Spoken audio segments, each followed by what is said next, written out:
সুপ্রিয় হাতীবান্ধাবাসী, আসসালামু আলাইকুম।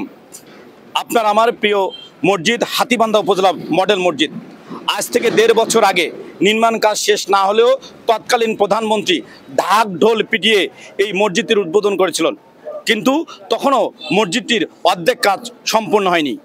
সেই আপনার আমার কাঙ্ক্ষিত মসজিদ আগামীকাল শুক্রবার পবিত্র জুম্মা নামাজের মধ্য দিয়ে শুরু হতে যাচ্ছে। ইতিমধ্যে আমরা দেখছি হাতীবান্ধা উপজেলা নির্বাহী কর্মকর্তার তদারকিতে সম্পূর্ণ কাজ শেষ দিকে। আগামীকাল জুম্মা নামাজ এখানে শুরু হবে। আমি দেখছি যে হাতীবান্ধা উপজেলা নির্বাহী কর্মকর্তা তিনি কিন্তু সকালে একবার পরিদর্শন করছেন, এখনও পরিদর্শন করছেন এবং তিনি কিন্তু আজকে মাইকিং সেরেছেন, সবাইকে আগামীকাল পবিত্র জুম্মার নামাজ আদায় করার আহ্বান জানিয়েছেন। আমরা উপজেলা নির্বাহী কর্মকর্তার সঙ্গে একটু কথা বলবো এবং আগামীকাল যে এই মসজিদে পবিত্র জুম্মা নামাজ আদায় হচ্ছে, আমি যেমনটি বলছিলাম যে আজ থেকে 1.5 বছর আগে একটা ঢাক ঢোল পিটিয়ে বিশাল অনুষ্ঠান করে এই মসজিদটির উদ্বোধন করেছিলেন তৎকালীন প্রধানমন্ত্রী শেখ হাসিনা, কিন্তু তখনও 50% কাজ শেষ হয়নি। শুধু মানুষকে বোঝানোর জন্য একটি উদ্বোধনী অনুষ্ঠান করা হয়েছিল। এই যে 1.5 বছর পর আমাদের হাতীবান্ধার, বিশেষ করে আপনাকে যদি আমি একটু শেয়ার করি যে অন্য 4 উপজেলার মসজিদ এবং এই মসজিদটার মধ্যে অনেকটা গুরুত্ব আছে, কারণ অন্য মসজিদগুলো নামাজই পায় না, মুসল্লি পায় না, কিন্তু আমরা এটি হাতীবান্ধার এমন প্রাণকেন্দ্রে রয়েছে যে এই মসজিদটি অন্যান্য 4 উপজেলার মসজিদের চেয়ে যদি জেলার বলি ফুটে উঠবে। সব মিলে আগামীকাল আমাদের সেই মহেন্দ্রক্ষণ একটু বলবেন। ধন্যবাদ আপনাকে। আপনারা জানেন যে আগামীকাল আমাদের রোজার আগে লাস্ট জুম্মা এবং এর পরের দিন থেকেই জুমা শুরু হয়ে রমজান শুরু হয়ে যাচ্ছে। রমজানের আগে আমরা এই জুমা থেকেই চেয়েছিলাম যে রমজান যেন আমরা এই মসজিদটিতে নামাজ পড়তে পারি। আগামীকাল জুমা নামাজের মাধ্যমে আমরা এই মসজিদে কিন্তু রেগুলার নামাজ শুরু করব। কালকের পরের থেকে আমাদের উপজেলার মূল এই মসজিদে নামাজ হবে এবং আমরা আশা করছি যে কালকে আমরা 1000 খানেক মুসল্লি আমাদের প্রথম দিনে জামাতের সাথে আমাদের মসজিদটি উদ্বোধন নামাজ শুরু করতে পারবো। আর একটি বিষয় আপনাদেরকে জানিয়ে রাখি যে মসজিদটি যেহেতু কিছু কাজ অসম্পূর্ণ ছিল, আমাদের রং কিছু ফিটিংসের কাজ বাকি ছিল, এই কাজটি কিন্তু এখন সম্পূর্ণ হচ্ছে বা হয়েছে।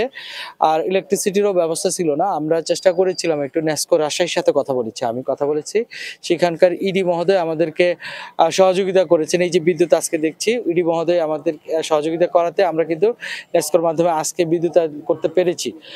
পাশাপাশি একটি বিষয় বলে রাখি, এই মডেল মসজিদের 3 তলায় কিন্তু নারীদের জন্য নামাজের একটি জায়গা রয়েছে। আগামীকাল হয়তো নারীরা ওইভাবে পাবো না, তবে নারীদের মসজিদের নামাজের জন্য আলাদা সেপারেট জায়গা রয়েছে। তো আমি হাতীবান্ধা উপজেলাবাসী এবং বিশেষ করে নারীরা যারা এই মসজিদে নামাজ আদায় করতে চান তাদেরকেও কিন্তু, প্রতিবন্ধীদের জন্য আমাদের নামাজের জন্য সুব্যবস্থা রয়েছে, তো তাদের সবাইকেই কিন্তু মসজিদে নামাজে অংশগ্রহণ করার জন্য আহ্বান জানাই। আর মূলত এই মডেল মসজিদটি শুধু মসজিদ না, এটা একটি ইসলামিক কালচারাল কেন্দ্র হিসেবে গড়ে উঠবে। এখানে কনফারেন্স রুম আছে, কনফারেন্স করলে এখানে সেমিনার রুম আছে, অনেক যারা ইসলামী মাইন্ডেড বা ধর্মীয় প্রতিষ্ঠান যারা বা অনেক মাদ্রাসা যাদের কোনো সভা সেমিনার করার জন্য জায়গার প্রয়োজন, এখানে কিন্তু নির্দিষ্ট ফির মাধ্যমে তারা কিন্তু এটাকে এই সুন্দর একটি পরিবেশ ব্যবহার করতে পারবেন। পাশাপাশি একটি বিষয় আপনাদেরকে জানিয়ে রাখি যে মডেল মসজিদটির কিছু কাজ এখনো বাকি, যেমন ইমাম মুয়াজ্জিন নিয়োগের বিষয়টা, এটা হয়তো বা মার্চ মাসের মাঝামাঝি শেষ হয়ে যাবে।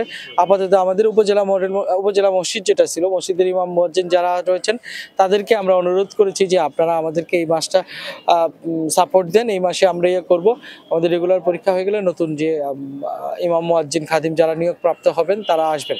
আর মসজিদটি চালু করেছি, মসজিদটির এখনো বাজেট বরাদ্দ কি অবস্থায় আছে আমারও দেখতে হবে, মসজিদের কিছু কাজ বাকি আছে। আরেকটি বিষয় যে আমাদের কিন্তু বিদ্যুতের প্রচুর বিল আসবে এখানে। আমরা চাচ্ছি যে উপজেলা থেকে একটু সোলারের ব্যবস্থা করা যায় কিনা। এখন যে সোলার সিস্টেম রয়েছে, এই সোলার সিস্টেমটা ইনভার্টেড সোলার সিস্টেম, এটা আমাদের বিদ্যুৎ চলে গেলে সাপোর্ট দিবে না, কিন্তু বিদ্যুৎ থাকা অবস্থায় এই বিদ্যুৎ অতিরিক্ত সাপ্লাই দিয়ে বিদ্যুৎ বিল কমিয়ে রাখার সহযোগিতা করবে। আর আমাদের জেনারেটর জানেন এই মুহূর্তে জেনারেটর খুব এক্সপেন্সিভ, তো আমরা চেষ্টা করবো যে যত দ্রুত পারা যায় আমাদের এই সোলার সিস্টেম একটি অ্যাড করার মাধ্যমে এই মসজিদটিতে সাশ্রয়ীভাবে বিদ্যুৎ ব্যবহার করা যায় কিনা। আর আপনি সম্ভবত জিজ্ঞেস করেছেন যে এই মসজিদটির কাজ বাকি ছিল, বা সত্যি কথা আমি তো নতুন এসেছি, আমার সেই সম্পর্কে মন্তব্য করাটা সমীচীন হবে না। তবুও যে কাজগুলো বাকি ছিল, আমাদের ঠিকাদার যিনি ছিলেন উনি কিন্তু আন্তরিক ছিলেন, বিধায় এই কাজটি একদম কালকে নামাজের আগেই শেষ করে দেওয়া যাচ্ছে আশা করি। টুকটাক অল্প কিছু কাজ বাকি থাকলেও বা ফিনিশিং কাজ যদি কিছু বাকি থাকে সেটা আবার আমরা রেগুলার নামাজ পড়তে পড়তে এটা ইয়ে হবে। আপনাদের মাধ্যমে আমাদের মিডিয়া কর্মী যারা আছেন, মিডিয়া গণমাধ্যম ব্যক্তিত্ব যারা আছেন, তারা সবসময় আমাদের উপজেলা প্রশাসনকে, সরকারকে সহযোগিতা করে আসছেন, করেন। আপনাদেরকে অনুরোধ জানাবো, আপনাদের মাধ্যমে এটা যদি প্রচার হয়, আমাদের সাধারণ যারা মুসল্লি, আমাদের মুসলিম ধর্মপ্রাণ মুসল্লি, তারা যেন আগামীকাল থেকে যেহেতু এটা উদ্বোধন হবে নামাজের আনুষ্ঠানিকতা, উৎসবমুখর পরিবেশে নামাজ আদায় করতে আসে। তো আমরা ইনশাল্লাহ আপনাদেরকে আশ্বস্ত করছি যে এটা একটা ইসলামিক কালচারাল কেন্দ্র হিসেবে গড়ে উঠবে। ধন্যবাদ। প্রিয় দর্শক, আবারও বলছি, আগামীকাল পবিত্র জুম্মা নামাজের মধ্য দিয়ে আপনার আমার সেই প্রিয় কাঙ্ক্ষিত হাতীবান্ধা মডেল মসজিদের উদ্বোধন হতে যাচ্ছে। আমি থাকছি, আপনিও আসবেন, একসঙ্গে নামাজ আদায় করব। সবাইকে ধন্যবাদ। খোদা হাফেজ।